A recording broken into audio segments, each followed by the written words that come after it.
Did not know a rock star just told me in the commercial break about our next guest, Adam. But Forrester, give me a tight shot if I can pull the T-shirt up without showing the flabby.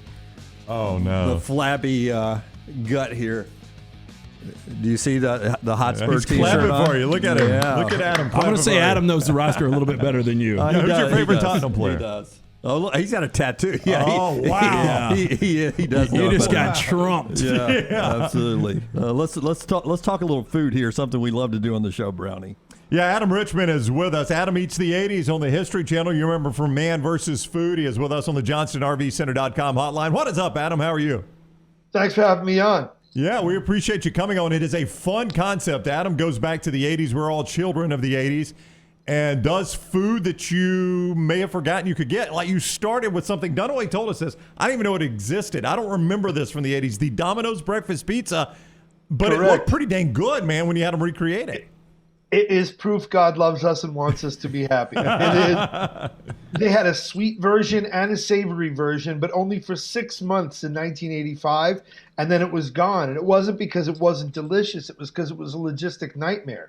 You know, there was no internet. There was no way to reserve the pizzas. So unlike pizzas, which people order round the clock, people order breakfast in this little finite window, and they couldn't possibly keep up with demand.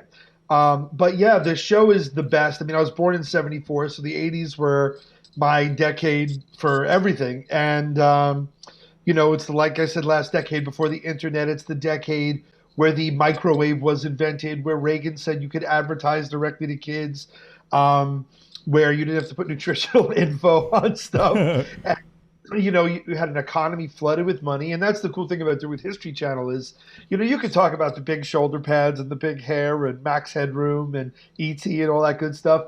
But when you contextualize it with history, it's awesome. So basically, it's like looking at one of the coolest, most dynamic decades in American history through the prism of food. And we do like the foods or the restaurants that became global or national icons. But the thing that's especially cool for me is we get to resurrect and recreate foods that have disappeared, that like came out in the 80s and vaporized. And we go to like food labs in Northern California and Wisconsin and Chicago. And these food scientists recreate, you know, Bonkers, Keebler's Magic Middles, the original McDonald's French fries, the original Coca-Cola made with sugar. So, you know, we're sitting here on a Friday, and I just remember, you know, back in the 80s on a Friday thinking about Saturday mornings, and I was going to be able to get up and have a big bowl of cereal and watch cartoons. And and one of the things we did for March Madness a couple of years ago, we did a cereal bracket, our top 64 cereals. Oh, wow. Yeah, and I'll let you guess who actually won the bracket, but I wanted to ask you a cereal that no longer exists from the 80s that you miss. What was your favorite cereal, and which one do you think won our bracket? That's a lot. That's a tough one because I've always been a man who has more or less maintained a roughly panda bear-shaped physique. And so my mom wouldn't always allow sugar cereals. It was like one less demon. So like Berry Berry Kicks were like the one time we got to step out a little bit. And my friend and I always used to laugh how, though we never ate it, Robin Hood Prince of Thieves cereal, it was supposed to be little arrows, but they don't look like little arrows. They look like boladongs. Little breakfast boladong. But like that's the interesting thing. You hit the nail on the head, right? Reagan passes a law, says you could advertise directly to children. The video games are born in the 80s as well. So you have Pac-Man cereal, Donkey Kong cereal, Mr. T cereal. And then you had stuff like Cookie Crisp, which, let's be honest, is a bowl of chocolate chip cookies. And again, you also had moms entering the workforce. So you had a whole generation of latchkey kids. So with the invention of the microwave, you had Hot Pockets, you had lean cuisine, you had, you know, all these microwavable meals. And also remember that until a certain millionaire had a heart attack and began this campaign against fast food, things were fried in beef fat, sodas were made with sugar. So there literally are flavors that are like lost to the decade forever. The cool part for me personally, like Panda Express is flipping everywhere. Like I'm convinced if I open my desk drawer, there's like a franchise in there. And because they open one every day and a half, and Right. it's still family owned. And we went to the first one ever, and they're like, "This is Chef Andy." I'm like, "What up, Chef Andy?" He's like, "I invented orange chicken." I know. And I was like, "Where do you keep your Nobel Prize?" I'm like, that was what this show was. I meet this lady, and she's like recreating the beef tallow French fry, and I say, "How long have you been a food scientist?" She's like, "Well, I did that, and then I invented the Dole Whip." And I was like, "Can I have your autograph?" Right. Yeah, I said, that's amazing. I heard you in an interview talk about the orange chicken, which I had no idea. I thought it had been around for centuries. And Right. and it came there, and that was amazing. Tell me about the McDonald's French fry, because I missed that McDonald's French fries. You got to taste it. Tell me what that Yes. tasted like. Was it heaven? Yeah, man. Yeah, it wasn't until like those gastropubs of like the early 2000s where like it was so bad it was good. Like you started seeing duck fat fries on the Yes. menu, and Brussels sprouts went from something my mom would punish me with to like, "Oh no, let's eat some Brussels sprouts." It's like, dude, if you're frying it, you're putting bacon in it, like, and that's cheating. So that's kind of what it was like, because if you've ever had a disco fry, you've ever had poutine, that beef gravy vibe with French fries. I mean, it's meat and potatoes, right? So it has that almost musky, like a beef stock kind of flavor, and it's delicious. It's insanely good. And I mean, that's the thing that's kind of interesting, is that it's a French fry. It's not quinoa. You're not looking at it as a health food. So it's kind of tough, because you go, dude, if you're eating a French fry, just eat the French fry and go for the gusto. But I also understand the optics of a multinational company wanting to be perceived as healthier. So I get it. By the same token, in terms of addition and subtraction, I met one of the two founders of Cinnabon at one of the biggest locations at Mall of America, and he did the Lord's work, because he told his father no raisins. His dad wanted raisins, and I embraced this man like it was the end of the movie. I was like, why would you ruin a Cinnabon with raisins? Like Jim Gaffigan said, when I look at a Cinnabon, I don't know if I want to eat it or sit in it. That's a great line. Adam Richman is our guest. He is the host of Adam Eats the 80s. You can see it on History Channel, 10 Eastern, 9 Central. This Sunday night. You can find them online as well at the History Channel website. Adam is with us on the JohnstonRVCenter.com hotline if you want to follow him on Twitter, at Adam Richman. Very easy to do, at Adam Richman. When you host a Man versus Food, we always play a game, Wikipedia True or Not. I read on Wikipedia that Oh, boy. I know. That eventually, I'm not dead. I'm not dead. I know this is a fake obituary. Very clearly not dead. alive and well. But I read that eventually you had to work out twice a day, and you stopped eating the day before filming just to offset all you had to do the day of filming. Is all of that true? And did you ever feel good while you were filming that show? The days I didn't have challenges were always the best ones. And eventually, the first 10 episodes were rough, because I was an unproven talent. So you call 0 shots. And so you would eat, a burger the size of a bar stool cushion, and then have to go back. Like, we didn't have wardrobe people. I'd have to pack, then iron, and travel to the airport. So like, airport security and sitting in a highly pressurized environment with 5 pounds of chili dog or whatever in your body is not a way to go through life. And eventually, once the show became popular, because nothing like that had been done, so there was no roadmap. Like, how do we keep this guy alive and well?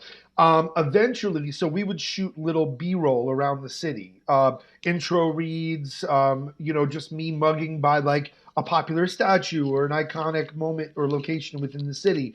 And we would film for a half day, and then I would start to prep. And so I had different ways of preparing for spicy challenges than I did for quantity.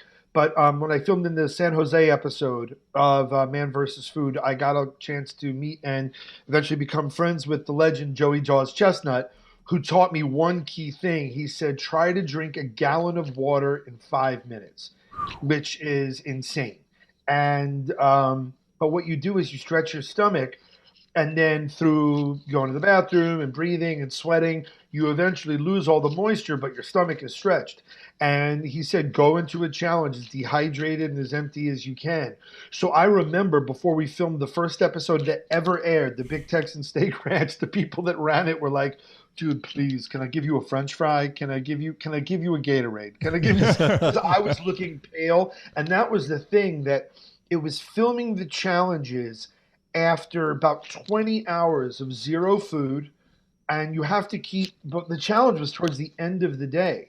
So every day of Man versus Food, even though a restaurant segment would take 6.5 minutes, we would shoot 10 to 12 hours. So I would film for about 8 or 9 hours on an empty stomach I had eaten in 20. So you have no source of energy, and you're trying as hard as you can to keep your energy up. And the makeup artist would like be frustrated because I'd start getting these like super dark circles under my eyes. It was just a rough time.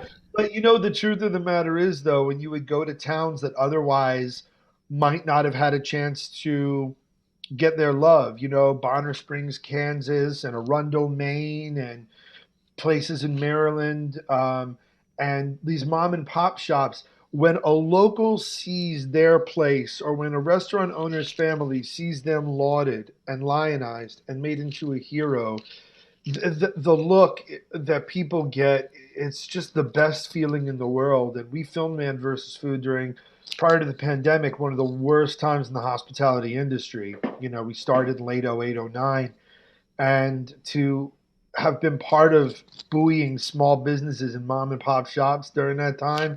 It sucked to have a gigantic milkshake and sandwich at Chicken Ruth's Deli in Annapolis, but to know what it did for their business is the best. To know what I did to their toilet is not so bad. We all watched the original run back in the day, and we all worried about you. It was one of the things that we talked about on the show because we've been doing the show together for 13 years now. Are there other guys, like we watch Hot Ones now, and I think Hot Ones is such a cool concept, and Sean Evans has done a great job with it, but I worry about his health. And we can't let cat out of the bag because we just did Hot Ones on a podcast that we will release probably next week, so we can't let people know exactly what happened with us.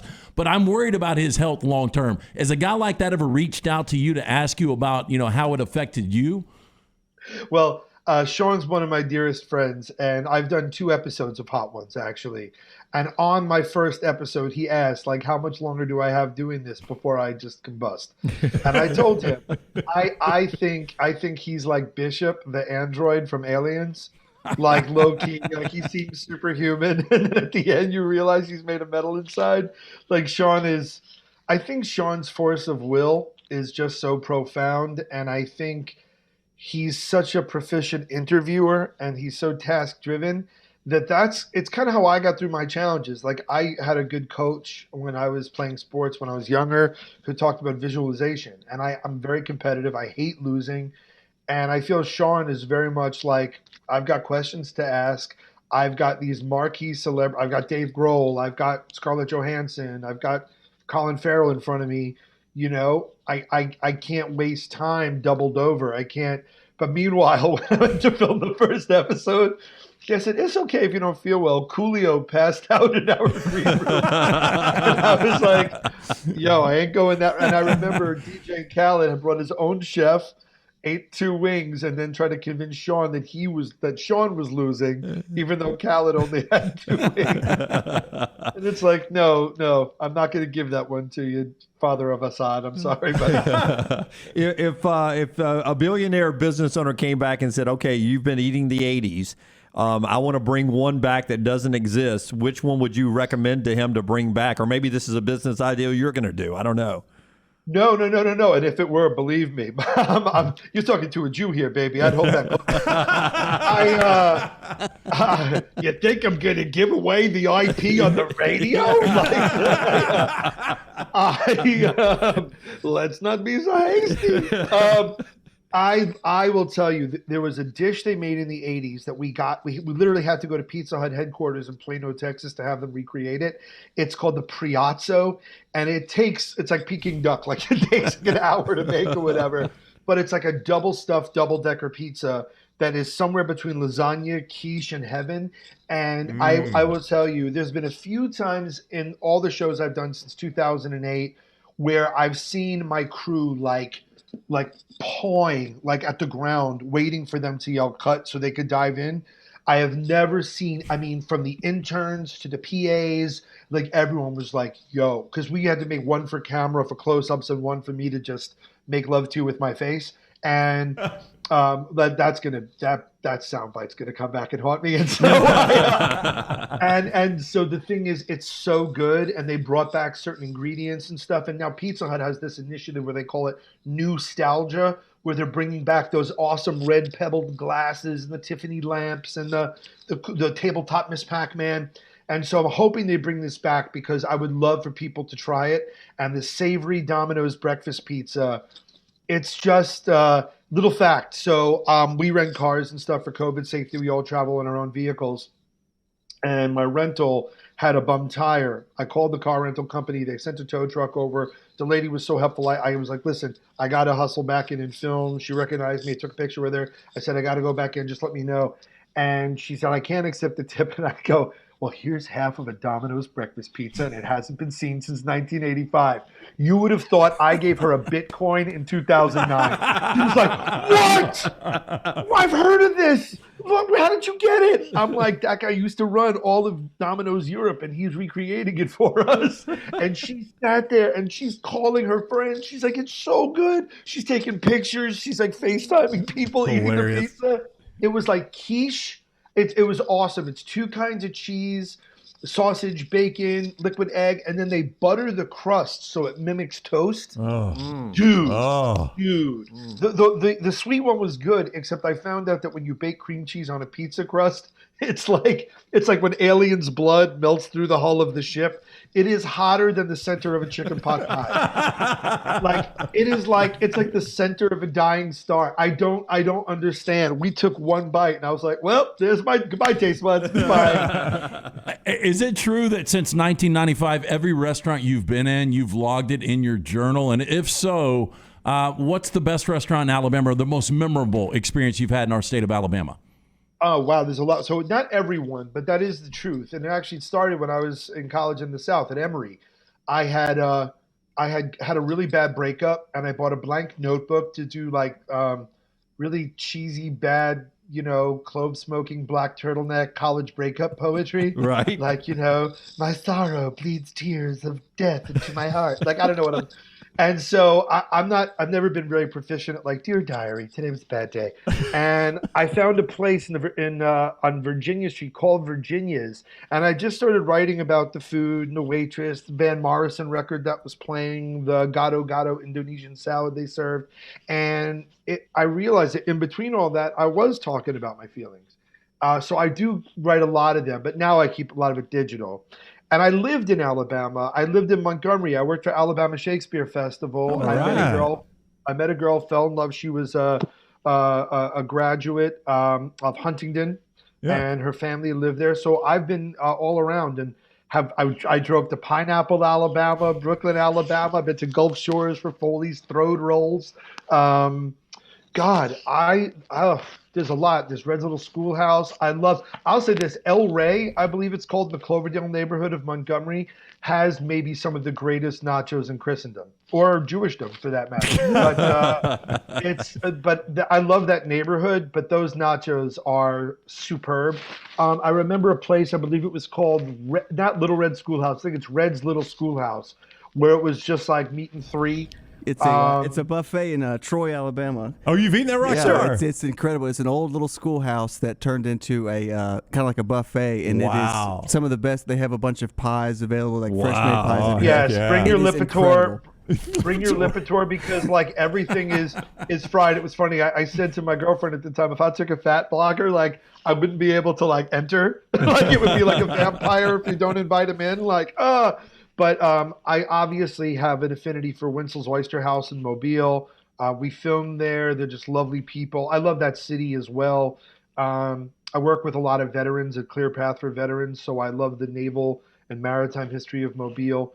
So I love that. We filmed at so many good barbecue places. I still haven't been to Dreamland in Tuscaloosa, but I really loved that. I got to tell you, the farmers markets and stuff that I'd go to in and around Montgomery was just the best. I mean, as a Brooklynite, where am I going to get really good chow chow?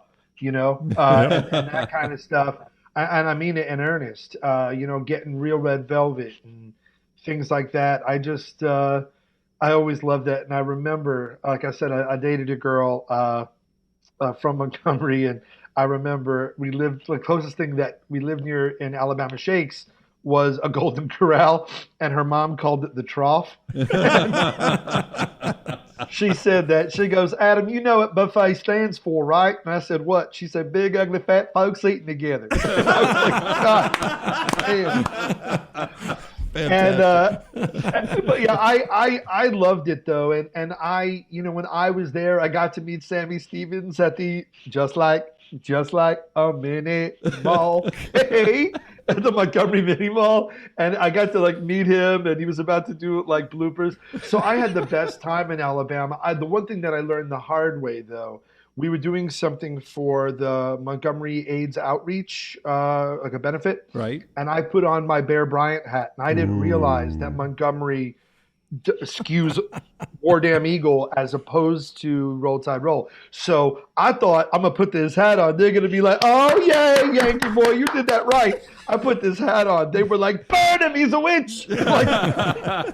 Torches and pitchforks and I love that. My memories of that city, of Roy Blunt Park in Montgomery in particular, and I just had the most wonderful time there. I don't know, whether I was going to Hank's grave or going to the Ebenezer Baptist Church, or like I said, driving down to Gulf Shores and getting a chance to explore the Gulf Coast of Alabama.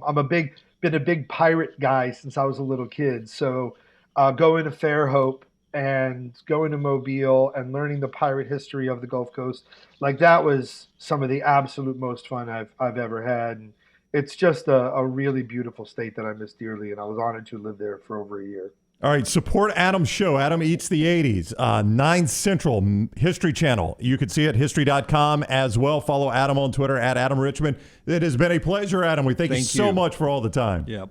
Thank you so much. Thanks for having me on, y'all. All right, take care. Go Spurs. Yeah, go Spurs, yes. Adam Richman on the JohnstonRVCenter.com hotline.